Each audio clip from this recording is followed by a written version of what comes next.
आप देख रहे हैं अल्फा डिफेंस हिंदी में आपका स्वागत है। आज के इस वीडियो में हम लोग बात करेंगे मिराज 2000 के बारे में। द हिंदुस्तान टाइम्स के शिशिर गुप्ता ने एक न्यूज ब्रेक की है जिसके हिसाब से भारतीय वायुसेना आने वाले कुछ महीनों के अंदर 24 मिराज 2000 अक्वायर करने वाली है। ये मिराज 2000 सेकेंड हैंड मिराज 2000 होंगे और इनको फ्रांस से अक्वायर किया जाएगा। इस वीडियो के दौरान करते हैं इसी न्यूज का विश्लेषण और समझने की कोशिश करते हैं, पहले कि ये पूरी न्यूज क्या है और दूसरा इसके पीछे कारण क्या है। देखिए, न्यूज के हिसाब से भारतीय वायुसेना आने वाले कुछ समय के अंदर 27 मिलियन यूरोज में 24 यूनिट मिराज 2000 अक्वायर करने वाली है और इसका 101 बेसिक डिवीजन किया जाए तो समझ में आएगा कि हर एयरक्राफ्ट की कीमत लगभग 1.125 मिलियन यूरोज की होती है। और अगर इनको एयरक्राफ्ट की टर्म्स में देखा जाए तो ये इतने सस्ते हैं कि इनको कहा जा सकता है at the cost of the dirt. माना जा रहा है कि इन 24 यूनिट्स में से 13 यूनिट पूरी तरीके से इंटैक्ट हैं और इनमें से 8 एयरक्राफ्ट तो मिनिमम सर्विस के साथ में भारतीय वायुसेना की एक्टिव स्क्वाड्रन में इंक्लूड किए जा सकेंगे और जो रिमेनिंग एयरक्राफ्ट हैं यानी कि 11 एयरक्राफ्ट उनको कैनिबलाइज करके उनके पार्ट्स मिराज 2000 की फ्लीट को स्पेयर सपोर्ट के काम आएंगे।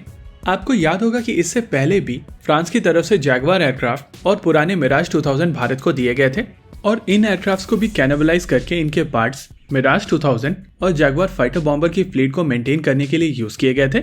अगर भारतीय वायुसेना की बात की जाए तो इस समय भारतीय वायुसेना के पास में लगभग 50 के नंबर में मिराज 2000 ऑपरेशनल है और ये मिराज 2000 भारतीय वायुसेना की 3 अलग अलग स्क्वाड्रन्स में ऑपरेशनल है। ये स्क्वाड्रन्स हैं स्क्वाड्रन नंबर 1 जिनको द टाइगर्स कहा जाता है, स्क्वाड्रन नंबर 7 जिनको बैटल एक्स कहा जाता है और स्क्वाड्रन नंबर 9 जिसको वुल्फ पैक कहा जाता है। और ये तीनों की तीनों स्क्वाड्रन्स इस समय महाराजपुर एयरफोर्स स्टेशन ग्वालियर में मौजूद हैं। एक एस्टिमेट के हिसाब से माना जाता है कि जो एक्चुअल नंबर है वो एग्जैक्टली 49 है, लेकिन हम सभी जानते हैं कि पिछले कुछ समय में भारत को कुछ मिराज 2000 फ्रांस से मिले हैं और ये चीज क्लियर नहीं है कि इनमें से कितने मिराज 2000 फ्लाइंग वर्दी थे और उस हिसाब से इन एयरक्राफ्ट का जो एग्जैक्ट नंबर है वो क्लियर नहीं है। वैसे अगर इस लॉट में 8 एयरक्राफ्ट पूरी तरीके से फ्लाई वर्दी होते हैं तो आप मान सकते हैं कि लगभग आधी स्क्वाड्रन भारतीय वायुसेना को मिलने वाली है, जो कि भारतीय वायुसेना की एग्जिस्टिंग स्क्वाड्रन्स के साथ में ही ऑपरेशनल रहेंगे। आइए अब समझते हैं कि इस तरीके का डिसीजन क्यों लिया गया है और इसके क्या फायदे और नुकसान होने वाले हैं भारतीय वायुसेना को। देखिए, मिराज 2000 की जो प्रोडक्शन लाइन है फ्रांस में वो बंद हो चुकी है और इस समय मार्केट में इसके स्पेयर्स लिमिटेड हैं। उस हिसाब से अगर भारतीय वायुसेना को अपनी फ्लीट को मेंटेन रखना है तो उनको कांस्टेंट सप्लाई चाहिए स्पेयर पार्ट्स की, और जब मार्केट में स्पेयर्स अवेलेबल नहीं है तो जो एग्जिस्टिंग एयरक्राफ्ट हैं जो फ्लाई वर्दी नहीं है उनको कैनिबलाइज करके उनसे पार्ट्स निकाले जाते हैं, जिनको फ्लाई वर्दी एयरक्राफ्ट में ऐड करके उनको सर्विस किया जाता है।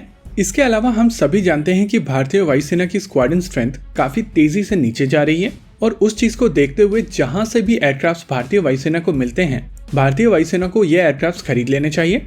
और जब इन एयरक्राफ्ट की जो टोटल एक्विजिशन कॉस्ट है वो काफी ज्यादा कम हो तो ये एक बहुत अच्छी डील हो सकती है। आप पुराने एयरक्राफ्ट वही खरीद सकते हैं जो आपके पास में ऑलरेडी ऑपरेशनल हो, क्योंकि इन एयरक्राफ्ट को लेकर ट्रेनिंग, काफी हद तक स्पेयर पार्ट्स, लॉजिस्टिक्स और इंफ्रास्ट्रक्चर आपके पास ऑलरेडी मौजूद होता है और इसी वजह से कम समय में इस तरीके के एयरक्राफ्ट को ऑपरेशनल किया जा सकता है। हालांकि मिराज 2000 जो भारत अक्वायर कर रहा है इनको एक मिड लाइफ रिफिट की जरूरत पड़ेगी और ये चीज हम सब जानते हैं कि मिराज 2000 की जो रिफिट कॉस्ट है वो काफी ज्यादा है। ऐसे में बहुत लोगों का क्वेश्चन है कि भारतीय वायुसेना क्यों ज्यादा तेजस के साथ में नहीं जा सकती, स्पेशली तब जब ये मिराज 2000 अपग्रेड के बाद में भी एसा रेडार या फिर इंटीग्रेटेड इलेक्ट्रॉनिक वॉरफेयर स्वीट के साथ में नहीं आएंगे।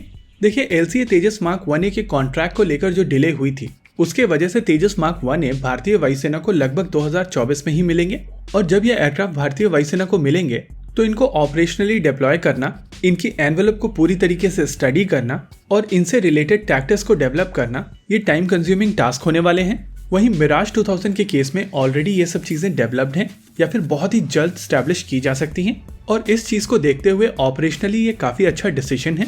भारतीय वायुसेना की स्क्वाड्रन स्ट्रेंथ काफी तेजी से नीचे जा रही है और इसको मेंटेन करना भारतीय वायुसेना के लिए काफी ज्यादा जरूरी है, स्पेशली तब जब भारतीय वायुसेना के लिए दोनों बॉर्डर ईस्टर्न और वेस्टर्न कंपैरेटिवली हॉट होते जा रहे हैं और शायद आने वाले समय में भारतीय वायुसेना को एक छोटी सी प्रेजेंस देश से बाहर भी बनानी पड़े।